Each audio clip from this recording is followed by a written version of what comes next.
Ladies and gentlemen, the second of our two great debates today is on the topic of academia and its importance to your career success if you are in the quantum field. We'll use the same rules, but now we have 4 debaters, 2 on each side. And the topic goes like this. Well, there's a problem statement first I want to tell you. You know, success in fields associated with quantum technologies really requires a deep expertise. And it's only natural that since you have to have an ability to continuously learn and stay up to date with research, we really need PhD level expertise in this domain. However, there are some signs of issues with that. Some feel our community overall has a lot of hubris. Some also feel that the PhDs themselves may be blocking a little bit. It's like they want you to think that they're the only ones that hold all the knowledge. However, let's get a debate going and argue both sides of this topic in a phrase like this. Here's the debate topic. This village believes that career success in quantum will require a PhD. We have 2 great professionals with enough experience and expertise to argue for this. Ben Varcoe, you heard from this morning, a professor of quantum information science at University of Leeds. Patrick Deuley, product manager at IonQ. Arguing against will be Mariia Mikhailova from Microsoft Quantum, and you heard her yesterday giving one of our opening keynotes of the day. And Joan, which you just heard from, who very successfully argued her point. So we'll follow the same rules, 7 minutes each, and then during rebuttals, 1 from each side will rebut the other as we go through this. Sorry, is the 7 minutes each? Yeah, no, 7 minutes per side. Okay. And we'll start with the argument for. And the argument for, again, let me restate the argument so you have it on top of your mind. This village believes that career success in quantum will require a PhD. Arguing for is Ben and Patrick. Stand here. Okay. Right at the T. Got it. Okay. So, okay, there we go. So, we are in a field that is novel, and I want to kind of draw some boundaries around what we're talking about. So, I am the product manager for the platform for IonQ. So I'm building SDKs, I'm building APIs. This is normal SaaS stuff. So kind of drawing some lines around those boundaries, like that's not quantum. Like our APIs, our SDKs are not quantum things. We are not defining novel ways of working with computers, strictly speaking, from like our login API, right? So I think kind of setting some boundaries first and like setting up goalposts around like what we're talking about is there. But that being said, the things that we are providing access to and the quantum bits are very much novel. So at IonQ, we talk a lot about how we as a company are speed running the entire history of computer science, right? And we're currently in the early 1950s days, and we have these very, very rudimentary ways of operating these computers. The quantum circuits today, if you compare like a quantum circuit to, let's be totally unfair, and be like the most modern JavaScript-based frameworks, like the operability of those things on the JavaScript side is so easy to understand. It's easy to do useful things. It's easy to produce interesting stuff very rapidly. And a quantum circuit's effectively useless. And it's impossible to understand. It's really hard to read. It's hard to learn. And the reason is we've never built like whatever the equivalent of like an assembly language on top of that is, and then like on top of that, all of those additional layers of abstraction. And we don't have that yet, and so it's really hard. And as somebody has been building software for 20 years with a high school diploma, not with a PhD, right? Like I'm really good at making software, but none of this shit makes sense yet. And the reason for it is smarter people or more educated people than I have not deconstructed it into the appropriate layers of abstraction that make it operable yet. So like I liken myself to, in a different world, I would have been a mechanic. Like I'm good at making things work and fixing stuff and making operable, useful tools, but I don't have the right kinds of skill sets to build things that will get those abstractions there. Conversely, it's a different set of skills. I had a physicist a couple of months ago who hit me up because they didn't know how to build a for loop in Python. that's amazing, because they are one of the people who is defining our quantum computers. They are brilliant, storied physicists with a PhD, but they don't know how to change a tire effectively, right? And so, like, I'm good at those bits, and I think for career success in quantum, not software as a service, we need that kind of academic level experience to be able to produce the things that will make this industry operable for everyone else. Let me give it to my friend here. Thank you. So just to take this forward from a point of view of somebody, to take this forward then from a point of view of somebody who works on quantum, you have quantum is a completely different way of doing things. Essentially, the nice analogy, my favorite analogy for quantum is that you would take, if I want to make a really complex network, I could hammer a bunch of nails into a piece of wood, I could turn that upside down, I could rub it in some soap, and when I pick it up the other way, the soap bubble will have formed a minimal network. It will have formed that because that's what the soap bubble does. So either the soap bubble is a genius of mathematics, or the physics has solved the problem for you. Now what's happened here is that the physics has solved the problem. A quantum computer is a device where the physics solves the problem. We don't actually know, it's completely unlikely that any standard IT system that we understand now is what a quantum computer is going to be built of. We really need to understand that really, really well in order to build onto something more.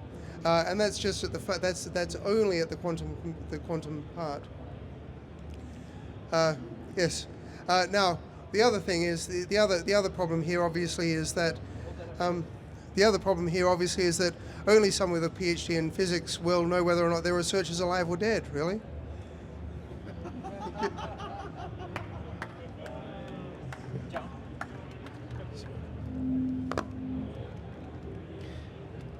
My debate partner and I flipped a qubit to decide who would go first. So from the last debate, we got a little bit of feedback. You guys want more confrontation? Okay then. My opponent's arguments borrow from history without truly understanding it. You referenced the PhDs of the 1950s who built room-sized computers, and I would agree that we are in a similar era with quantum now. But what have we seen with computing? A 10-year-old can program a neural net. Without a PhD, I might add. When we talk about climbing some mountain of expertise, and only at the top of the mountain can someone really understand what's going on, we forget the fact that Peter Shor published Shor's algorithm and the Shor error correction code, and then worked for a decade to move past those results to understand intuitively how quantum algorithms work. And if you look this up, he published my all-time favorite paper, a decade of work, 3 pages. I give up. Peter Shor couldn't hack it. And if Peter Shor couldn't do it, I'm sorry. No one's climbing higher than that guy. And I'll tell you a story about a student I had at Sandia Labs Summer Q Camp. This kid was 15. And he programmed a quantum machine learning algorithm to find the ground state energy of hydrogen and added extra optimizers to find better results than the ones I'd given him. Now maybe my student isn't at the level of Peter Shor, but maybe that's the point. Maybe that's what we need in a field that's stagnating with terrible hardware, algorithms that don't work, and a whole lot of venture capitalists about to come knocking. Maybe what we need are new perspectives that the type of personality who can suffer their way through a PhD can't provide. Maybe we need hackers. We need quantum mechanics. Yeah, come on. Quantum mechanics to solve this problem. Maybe my student Anirudh at 15 who can hack his way through a quantum machine learning problem smarter than I ever was. Maybe he's the answer, and maybe he doesn't need a degree to do it. Maybe what we need is to open the doors of quantum to everybody and allow everybody, people who fix tires, people who fix computers, people who hack their way to a solution, maybe those people are the key. And you don't need a PhD for that.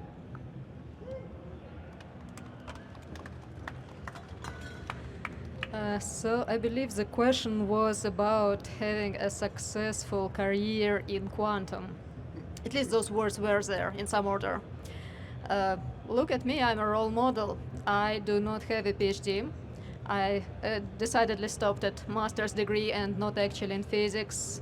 I'm a applied informatics master's, which translates to a lot of math, some physics, surprisingly little actual computing, but all of it was classical.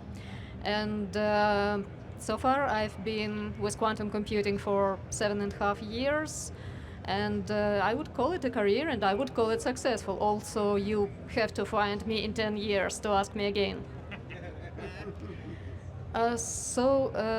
The things I see in Microsoft Quantum when I look around me is people with different backgrounds, different skills, working all together. Because just people who work on physics are not going to build software for it. They have been trained to do different things. People who just work on software are not going to do things in physics because they have not been trained in it. And just having one piece that is perfect without any others is not going to work. So what I see is people of all kinds of backgrounds working together and hopefully eventually building those fault-tolerant quantum computers that we're looking for.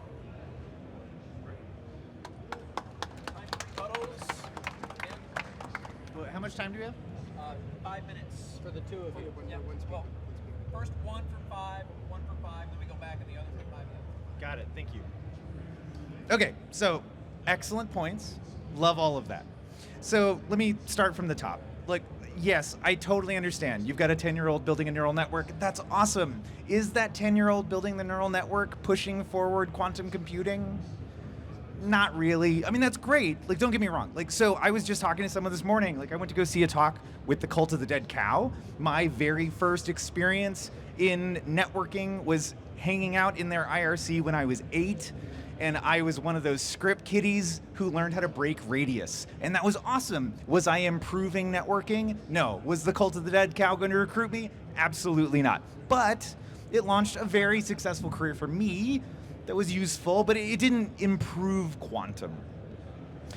And no one's going to climb higher than Peter Shor as individuals who have achieved a thing. Maybe, I don't know if that's true, but like what I understand, we like to say in academia, is we stand on the shoulders of giants. And so there's no way that I personally am going to beat out Peter Shor, but we have to build upon that research. And I think like my life as a professional has been doing stuff, making things, but I haven't been studying anything. And I think the people who are going to push this industry forward are very much going to be folks who have spent their lives and dedicated all of that time to understanding the current research so that we can expand it and push past it.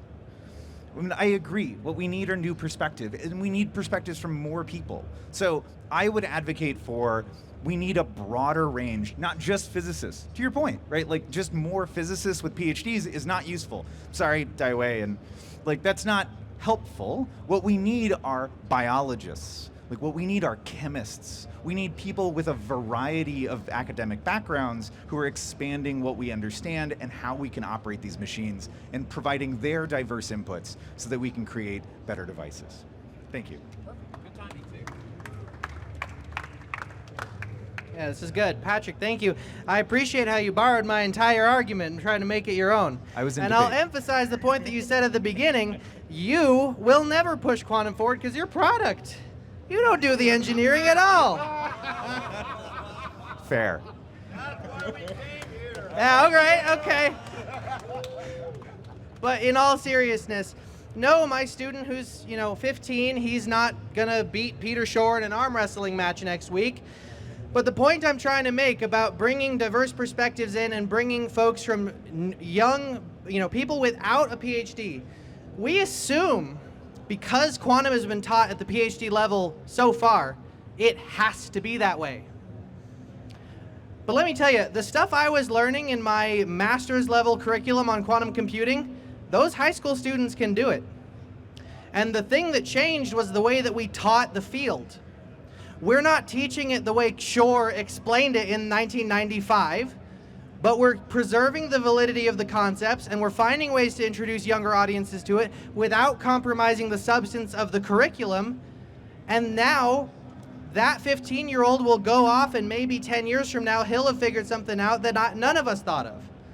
And that's the point I'm trying to make, is the PhD is not what brings these brilliant minds together. The diversity is.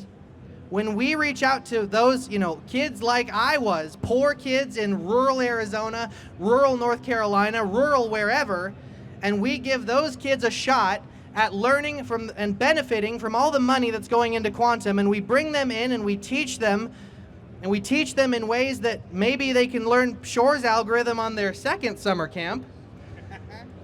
They can stand on the shoulders of giants, start earlier than any of us did, and bring a perspective none of us have. And you don't need a PhD for that.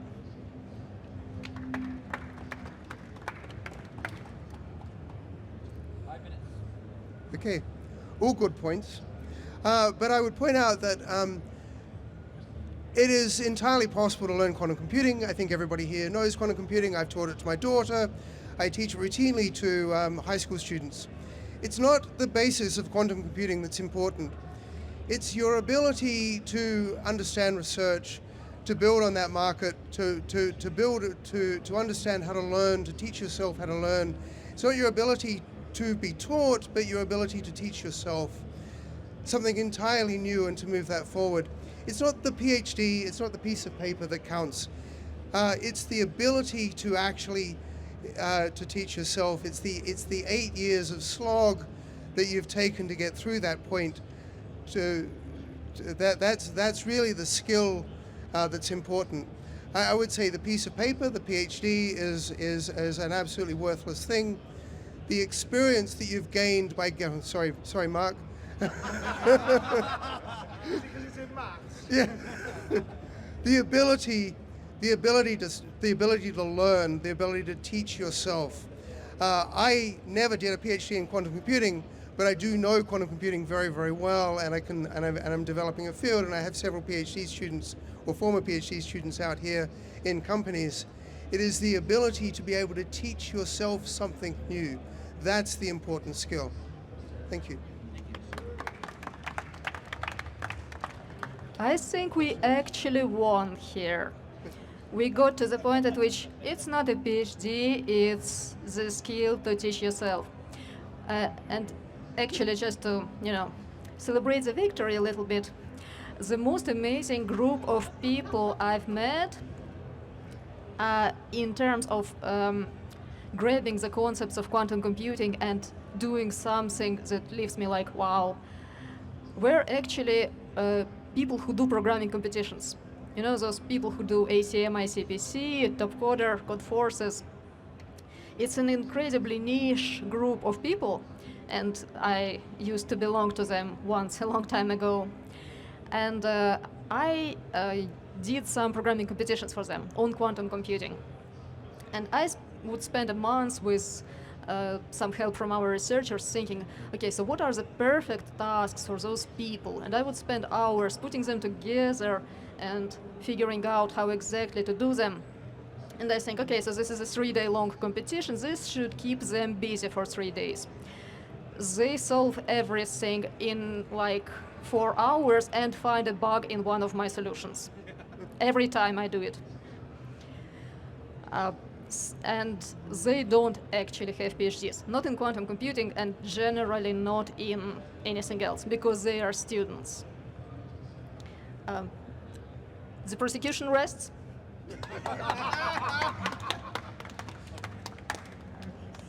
Ladies and gentlemen, it's now time for the question and answer section of our debate. We'll get to you, Barry, in just a second, but please let's have your question. So if the only way to learn, to teach yourself to learn things is to get a PhD, how does society advance to the point it is now? Because, we have literally sent rockets into space. They should take this one.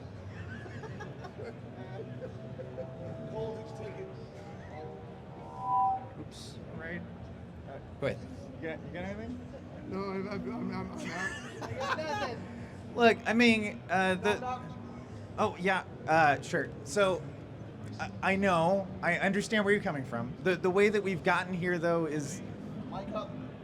Sorry.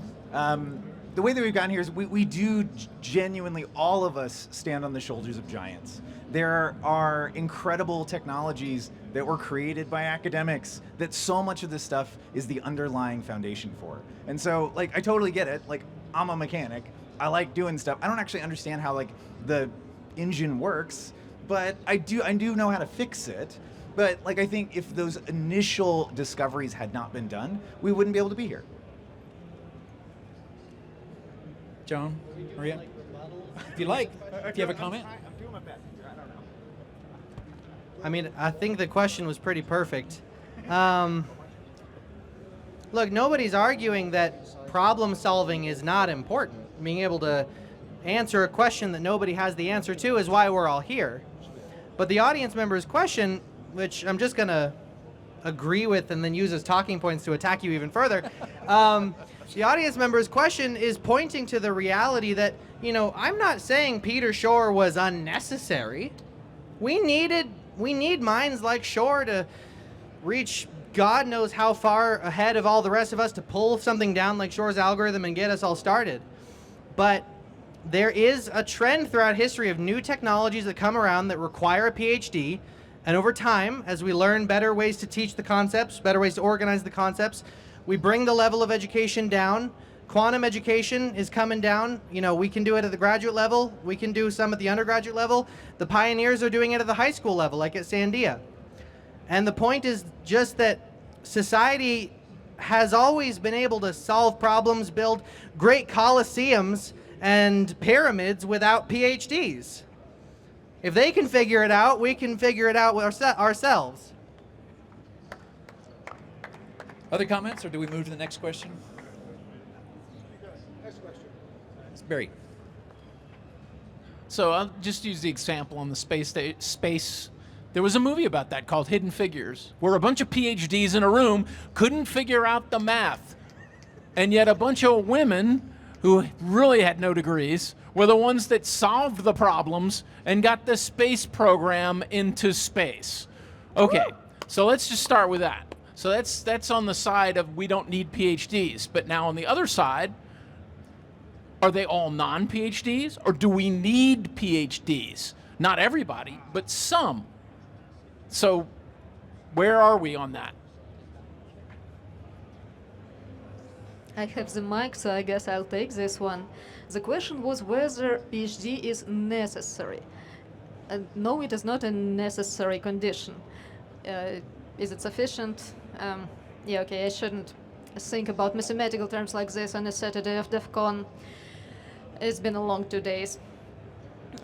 So just like I said before, a combination of both. Some people will work on some kinds of things, others will work on things that don't need PhDs, and all together, building computers, yeah.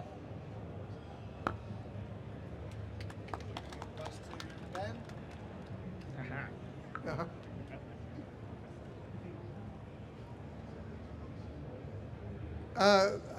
Hold the mic way up like that. Yeah. These are good points. I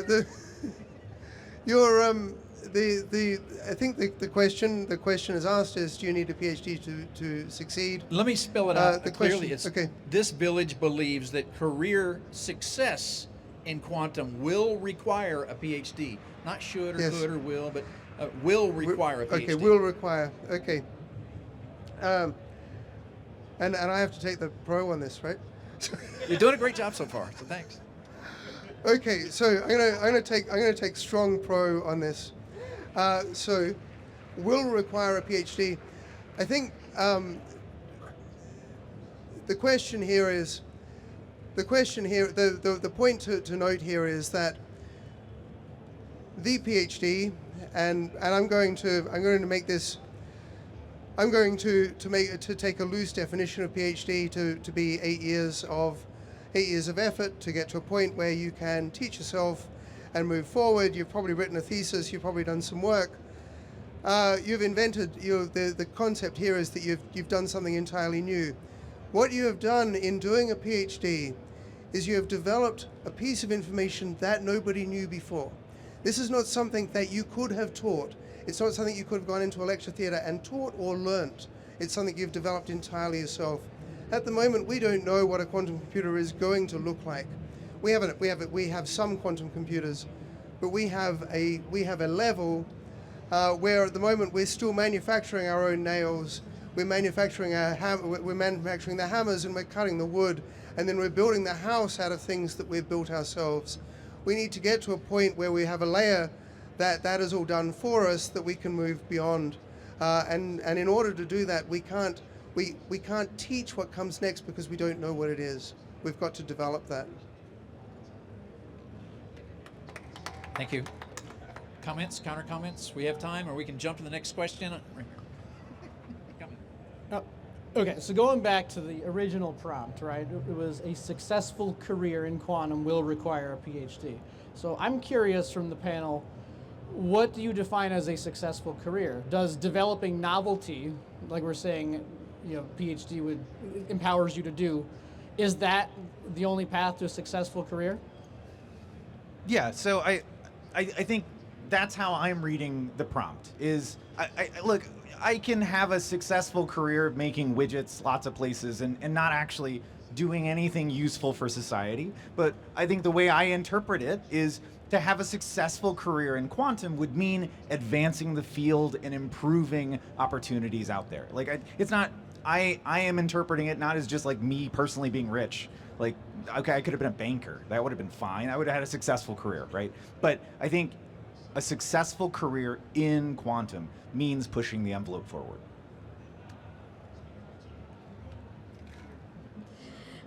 Very good questions, the one we should have started with. So, a successful career, a lot of things actually. I want to be paid nicely for it. I want to have a good time while I work. I want to work with clever people. I want to not spend 24 hours per day working. I'm being honest here. But also, if we are narrowing it down to in quantum, I want to have an impact on quantum as a field. A positive impact, importantly. I don't want to, waltz in the lab and break everything. That would be impact, but not the kind I'm looking for. That's why they don't let me in the lab. So ultimately, that impact does not necessarily have to be publishing papers or coming up with a new algorithm. It can be, for example, empowering other people to do those things, empowering other people to believe that they can make an impact in quantum, and maybe they will do those other amazing things. So that's for my kind of career. Thank you. JC? So I'm a little biased here as someone who wrote, edited, and everything for the dissertation, all the research, but then got pulled out for a national emergency issue that lasted for several years. And so wasn't able to finish it because there would have been a lot of redos just for time to make sure you're current with everything. And as my advisor said, you've done more than most PhDs have done with the challenge you just fixed. So why do you want the three-letter identifier when you've done what the three-letter identifier has kind of prescribed for those who just don't necessarily know how to do it, but you've been vetted by 5 people that say you are now part of the club. So is it a gatekeeping method for those who are part of the club in the kingdom, or is the true measure of success of quantum computing is that many people are taught how to do original research, how to publish it, and how to advance the body of knowledge? Or are we just piling it higher and deeper on titles? I'll take this one. There was a couple of questions that were in there, but the first thing that stood out to me from what you said that I want to highlight is that, in the context of what we've discussed, the opposition here has essentially made the argument that What we need are people who can solve novel problems. And that a PhD is the only way to get those skills. And I, from personal experience, am a proud PhD dropout. And I think when you talk about the gatekeeping, that was a phrase that you used, I think the opposition seems to think that a PhD program has to look the way it's always looked. And I challenge their imagination a little bit. Because you can teach those problem-solving skills, you can learn those problem-solving skills without having needles stuck in your arm for 6 years, passing comprehensive exams, which, by the way, are arbitrary. There was a time when PhDs didn't require comprehensive exams. So are comprehensive exams essential to the problem-solving learning spirit? I would say no. I would say that the system is designed to attempt to give people problem-solving skills, and I would not disagree that people with PhDs have them. But I would highlight the people who drop out of a PhD, not because they're not smart enough, not because they don't work hard enough, but because that's not the right system for them.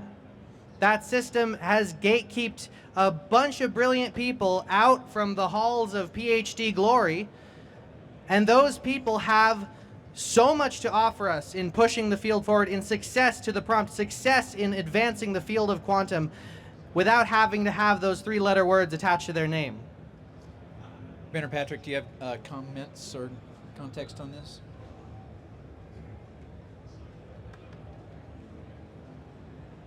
I'm just going to point something out. I have a PhD. These guys have successful careers in quantum.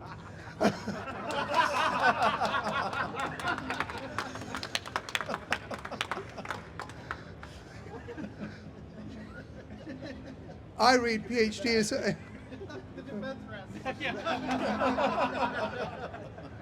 always say I read PhD as an ability, not a letter. I don't think the piece of paper or the letters are the defining characteristic of your ability to do research. And so I think that I'm a professor of physics. These are successful people. All right. Thank you. Hey, if I could, actually, can I add to that? Yeah, please add, Okay, look, please add. on a personal note, like, I'm 100% with you. I tried to get him an Eagle Scout, right? Like, I spent, to get an Eagle Scout, you have to do like 30 or 40 hours of community service or organize people to do it. I did 250 because I organized a whole lot of people to redo the cafeteria of the local homeless shelter. But when I went to go actually turn in all of my paperwork for my Eagle Scout, they had mysteriously lost all of my merit badges. Because one of the people who was on that board didn't like that I kissed boys sometimes. Am I not an Eagle Scout? Are you not a PhD? That's bullshit. So like, I'm like, on a personal note, like, debate aside, like, I think that it's worth us not gatekeeping and knocking that shit down, because it should be about ability. And I do believe genuinely that you need to have those kinds of abilities and that kind of knowledge. That's really important. But we need to stop with the titles. That is nonsense. Yes, absolutely. I said that just to be controversial. Totally. No, that's why I wanted to say as an it. Eagle Scout mentor, the most important thing isn't that you got the badge, is that you learn the values. And there's a lot of ways to learn those values, and PhD is a method, not the method. And as long as we're all striving for that, for some it will work out, for others it won't. And the only heartache I have with the, is the gatekeeping that you just said, because someone didn't like that you did something. That gatekeeping from everybody is bullshit. Yeah. Thank you. Anyway, back to the game. All right, we have time for just a couple more questions before you guys vote. And so let's see, one right here. I have a question for the elitists arguing for. We're listening. How will you promote diversity of ideas and diversity of lived experience when you require such a high barrier to access this new area of the economy?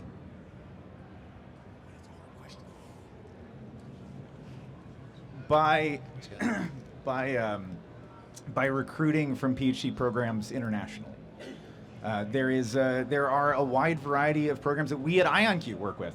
We have a huge cohort of folks in Europe. We have an excellent group of folks that we're working with in Transylvania. Transylvania Quantum, right, is one of the organizations that we're working with, right? Awesome, right? So like we can still promote diverse ideas by looking internationally at different universities all around the world. Ben, comments you want to add to that?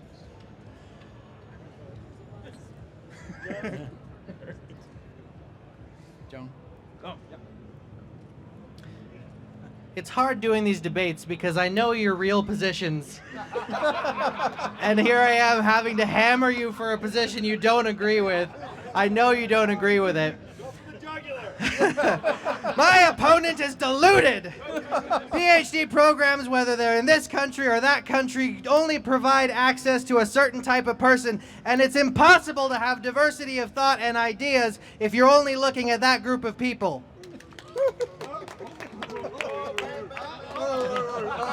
I will not have that. I will not have that. I work extremely hard to get as diverse a group of people as possible into my lab. The key is to source diverse. The diversity builds strength. The more diverse the people that you have working with, the better the ideas that you have, full stop. And everybody should strive for the highest level of diversity that you can. And that should also be reflected in a PhD program. Are you guys about ready to vote? All right, then just 30 seconds from each side. I want you to recap your best arguments. I'll state this again. The debate topic: this village believes that career success in quantum will require a PhD. I want to stand with you. We believe it requires a PhD because this is still a very novel field that is growing. I don't believe that will always be the case, but for today, if we want to push quantum forward, we're going to need academics.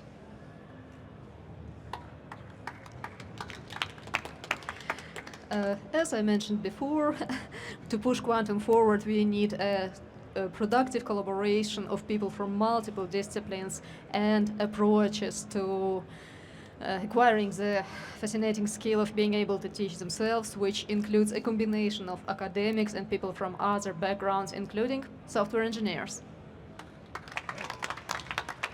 Thanks. And so